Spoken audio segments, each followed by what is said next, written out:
Salut les gars, bienvenue dans cette nouvelle vidéo de la chaîne La Séduction pour les Zéros. Je m'appelle Brice, c'est moi qui ai créé cette chaîne parce que j'ai voulu rendre la séduction, le monde de la rencontre. Comment faire une rencontre simple, facile, détendue, zen, hein. On arrête de se faire des nœuds au cerveau et de se dire putain, mais comment on fait pour rencontrer une nana? J'y comprends rien. Pourquoi les autres y arrivent, moi j'y arrive pas? Ici, tu trouveras tout un tas de réponses. Ici, je vais détendre le tout, hein. Tu vas voir que c'est beaucoup plus simple qu'il n'y paraît. Je te donne un exemple. Tu trouveras une étude de cas, j'en parle pas plus parce que j'arrête pas d'en parler. C'est vrai, dans lequel tu comprendras comment moi j'ai fait une rencontre de manière très simple. Et si je peux le faire, tu peux le faire. Donc ça, c'est hyper important et je veux vraiment que tu comprennes ça. Il y a aussi un aspect, on va pas se le cacher, de développement personnel, la drague, faire des rencontres. Oui, c'est du développement personnel. Non, ce n'est pas permis à tout le monde de faire une rencontre dans la vie de tous les jours. Non, ce n'est pas permis à tout le monde de pouvoir générer une conversation avec quelqu'un qui ne connaît pas, qui vient de croiser dans la rue, qui se dit elle, je vais aller lui parler tout de suite parce que j'ai envie de faire sa rencontre. Ce n'est pas permis à tout le monde, mais c'est exactement ça que vous allez justement devoir vous mettre à faire parce que lorsque vous arriverez à passer tout un tas de paliers, vous allez vous rendre compte que la vie, elle est juste magnifique et elle sera votre vie, hein, puisqu'on parle souvent que l'herbe, elle est plus verte ailleurs. Si aujourd'hui, vous trouvez que l'herbe, elle est plus verte chez des voisins, chez des potes, ou j'en sais rien, ou des gens que vous voyez sur les réseaux, vous allez vous rendre compte que si vous faites les rencontres telles que moi je les ai faites, mais votre herbe, elle est 1000 fois plus belle que celle des autres. Je vous le garantis. Et vous allez avoir des souvenirs complètement, mais de tarés, si vous ne vous mettez aucune barrière, aucune limite, et que surtout, vous foncez les gars, vous continuez la route. Ne vous arrêtez pas en chemin. Continuez, continuez, jusqu'à ce que ça win. Parce que croyez-moi, à un moment donné, ça va winner, c'est sûr et certain. Donc aujourd'hui, on va parler du sujet du rendez-vous, hein. Le rendez-vous, je le vois bien, il y a des personnes qui donnent des rendez-vous à n'importe quelle heure de la journée. Ils pensent que du moment qu'il y a un rendez-vous, bah c'est bon. Ils se plient à peu près à tout. Je vais vous expliquer les moments qui ne sont pas propices et les moments qui sont propices au rendez-vous. Je sais qu'il y a des personnes qui ont des trames spécifiques, qui vous disent qu'il faut donner des rendez-vous de telle ou de telle façon, dans tel ordre, etc. Vous allez voir, c'est comme ça que vous allez optimiser le fait que la nana va vouloir vous revoir après. Hop, hop, hop, hop, hop. Il y a beaucoup de merde dans tout ça, on va pas se le cacher, vous connaissez mon franc-parler, vous savez comment moi je parle, comment je m'adresse à vous, et vous savez que je vais pas passer par quatre chemins, et je vais dégager toutes les merdes qu'on peut trouver par les geekos d'internet, qui se prennent pour des séducteurs en herbe et qui en fait se branlent sur Pornhub, hein. Il y en a qui se reconnaîtront, je pense. Donc voilà les gars, on va attaquer tout de suite ce sujet. On se retrouve juste après ça.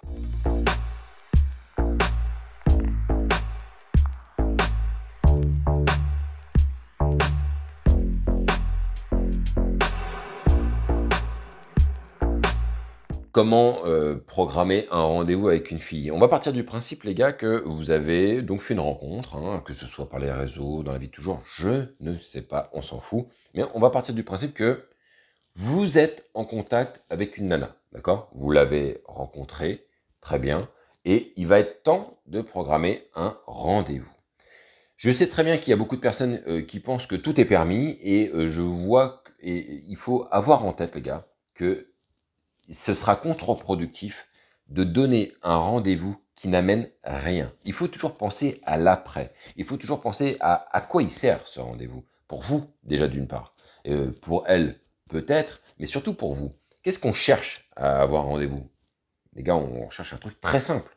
Lorsque vous rencontrez une nana et que vous lui donnez rendez-vous pour se voir, l'idée c'est quoi? C'est d'échanger, de faire en sorte que la relation s'installe entre elle et vous, et qu'à la fin du verre, vous puissiez l'embrasser, et pourquoi pas, mais ça c'est la cerise sur le gâteau, pourquoi pas coucher avec elle. Dès lors que la logistique est réunie, que le verre est agréable, etc. Parce que bien évidemment, je vous le rappelle, hein, pour ceux qui auraient encore des doutes, la séduction, ce n'est pas simplement une sorte de manipulation, c'est surtout l'accord entre deux personnes de vouloir une attirance mutuelle qui fait que les personnes vont coucher ensemble. D'accord? Donc ne croyez pas que vous allez faire le Jedi là et dire tu vas coucher avec moi et là, ah bah oui tout de suite. C'est pas ça du tout, hein, la séduction. Ce n'est pas ça du tout la drague non plus. La drague et la séduction, c'est de pouvoir amener votre personne sous son meilleur jour, sous votre jour à vous. Si votre personne n'est pas assez qualitative ou que vous n'inspirez rien ou vous inspirez une image dégueulasse, là je vous renvoie au fait d'aller travailler sur vous-même et de vous améliorer en tant que personne, mais dès lors que vous avez un lifestyle qui est somme toute normal, hein, les gars, hein, pas besoin d'avoir un lifestyle de fou furieux, que vous vous présentez bien, que vous vous exprimez bien, que vous êtes drôle surtout, et c'est important d'être fun, d'être marrant, eh bien, je pense qu'à ce moment-là, vous aurez toutes les cartes en main pour réussir un bon rendez-vous. Mais un bon rendez-vous, les gars, qu'est-ce qu'on cherche? Je vous l'ai dit, on cherche à la fin de pouvoir l'embrasser, et potentiellement plus, mais déjà l'embrasser, ce sera très très bien. Déjà, les gars, vous aurez déjà installé une pierre solide, déjà, dans ce début de relation, dans cette rencontre. Et donc, oui, je vois des personnes qui donnent des rendez-vous à des moments, je ne comprends pas l'intérêt de ces rendez-vous, vraiment. Alors certes, c'est donner un rendez-vous, certes, vous allez voir la fille, mais il n'apportera rien, ce rendez-vous, vous ne pourrez rien en faire. Je vais vous donner un exemple. Il y a des personnes qui invitent à déjeuner. Admettons que c'est une personne que vous n'avez pas vue depuis soit une interaction dans la vie de tous les jours, soit via les réseaux de rencontres, etc. Le premier rendez-vous, il y a des personnes qui donnent des rendez-vous en pause déjeuner, donc de midi à 2. On se prend à déjeuner, on mange ensemble. Ce n'est pas productif de faire ça, les gars. D'abord parce que le temps est restreint, déjà d'une part. Ensuite parce que, allez, on va admettre qu'il y a 2 heures de bouffe. Si la nana se fait chier, c'est niqué pour elle. Et c'est niqué pour vous aussi d'ailleurs, les gars. Entrée, plat, dessert, hein. On va pas arriver à couper ça. Vous n'arriverez pas à arroser le repas, parce que c'est toujours agréable pour ceux qui aiment, qui sont des bons vivants comme moi, d'arroser un petit peu le repas, parce que si le moment est agréable, on aime bien, avec de la bouffe, un petit verre de vin, etc.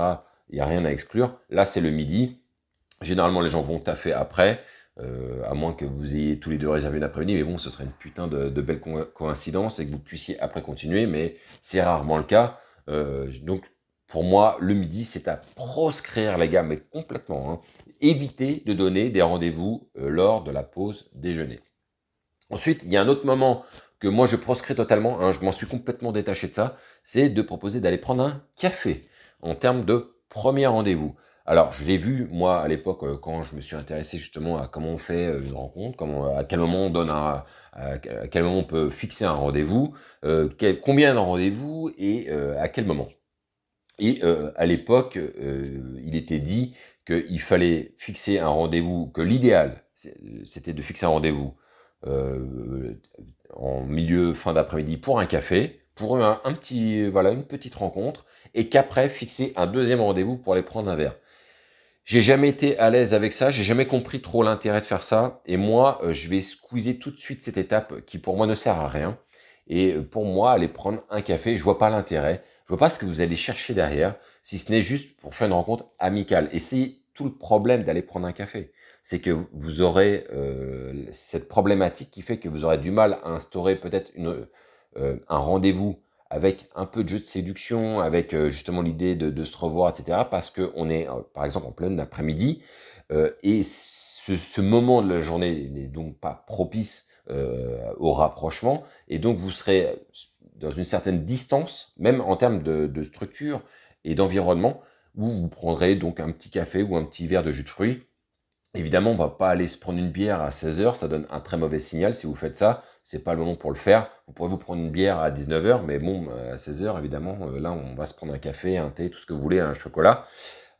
Et donc, le fait de se donner un rendez-vous comme ça, l'après-midi, va vous faire galérer et vous pourriez prendre ce risque, qui pour moi est un gros risque en réalité, hein, de vous faire friendzoner automatiquement. J'avais envie de te rencontrer juste pour m'en faire une pote, c'est pas ce qu'on veut, c'est pas ce qu'on veut générer. Pour moi, c'est trop dangereux de faire ça, honnêtement.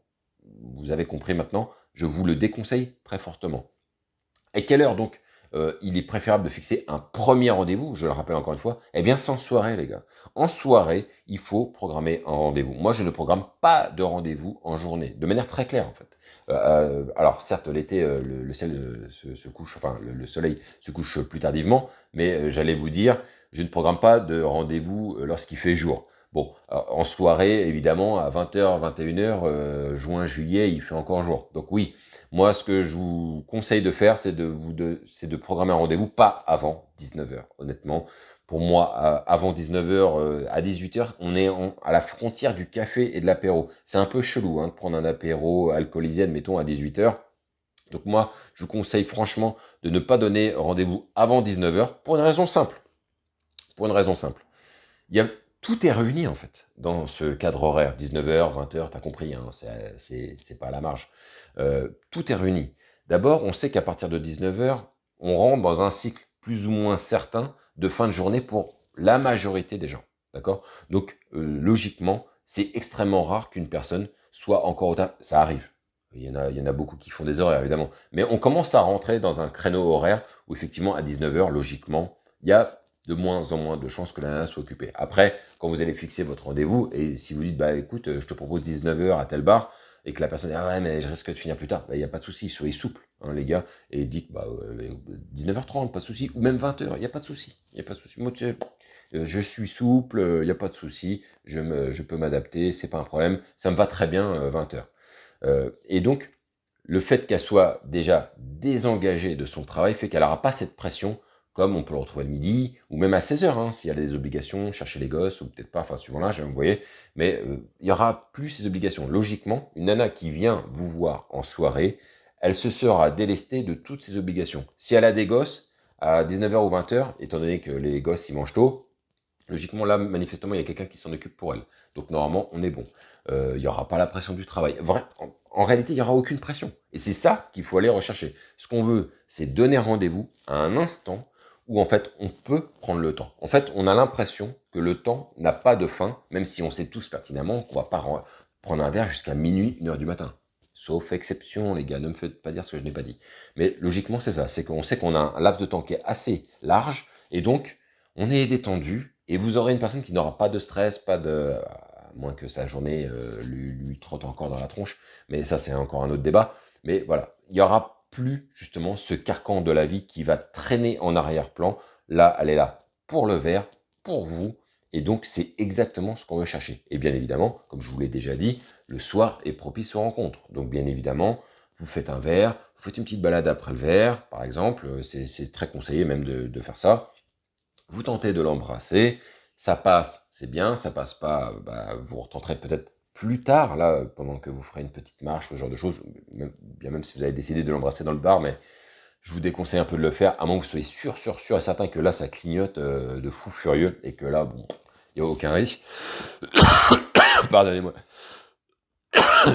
Pardon les gars. Peut-être, peut-être pas, oui, on en a eu. Je pense qu'on est bon. Donc voilà, vous avez compris qu'il faut prendre le rendez-vous le soir, c'est le mieux qu'il y a à faire. Ne faites pas autrement. Pardon. Allez, bah tant pis, je vais pas couper ça, hein, je vais prendre un petit verre d'eau. Bah on fera avec, hein, tant pis. Vous accélérez la vidéo. Et donc pour reprendre le fil, effectivement, il y a beaucoup de mecs qui font cette erreur. J'ai vu, notamment hein, via le canal Telegram ou ailleurs, des mecs qui se prennent la tête à prendre des rendez-vous dans des endroits, mais qui n'amèneront rien. Ils verront la fille à cet endroit-là, après ils la revoient plus jamais, et ils se posent des questions. Oui, mais le moment n'était pas propice. Donc là, t'as donné un rendez-vous à quelqu'un, tu l'as vu en journée, très bien. Derrière, qu'est-ce qui se passe? Plus rien. Ah oui, mais évidemment que tu vas la perdre. Donc il faut que vous donniez rendez-vous en soirée, parce que c'est vraiment le meilleur moment à faire dès le premier rendez-vous. J'insiste les gars, j'insiste. Dès le premier rendez-vous en soirée, on va se prendre un verre, je vais t'emmener dans un endroit sympa, à côté de chez vous ou à côté de chez elle, mais rien à part à côté de l'un ou de l'autre. Et logiquement, il devrait se passer de bonnes choses si l'interaction était bonne. Et si les échanges par message tenaient la route aussi. Donc voilà les gars, ce que je voulais vous dire pour cette nouvelle vidéo. Désolé, hein, j'ai toussé. Bon, je coupe pas, c'est comme ça. J'espère que vous ferez de belles rencontres encore à nouveau, que vous continuerez et que surtout vous ne lâcherez pas parce que le chemin est trop beau pour s'en écarter. Donc, pardon, ne vous stoppez pas. Allez, on va arrêter là. Je pense qu'on arrive en fin de cycle. Et on se retrouve pour une prochaine vidéo. Vive le game!